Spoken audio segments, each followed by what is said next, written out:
পিলখানা হত্যাকাণ্ডে সাবেক প্রধানমন্ত্রী শেখ হাসিনা ও তার সরকারের চক্রান্ত ছিল বলে মন্তব্য করেছেন আন্তর্জাতিক খ্যাতিসম্পন্ন আলোকচিত্রী শহীদুল আলম।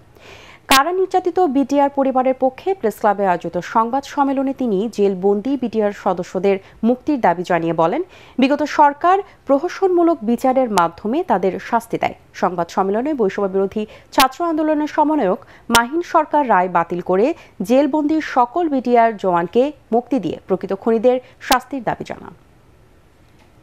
বাংলাদেশের স্বাধীনতা এবং সার্বভৌমত্ব বিরোধী যেই পিলখানা হত্যাকাণ্ডের রায় হাসিনার সময়ে দেখেছি, সেই রায় যেন বাতিল করা হয়।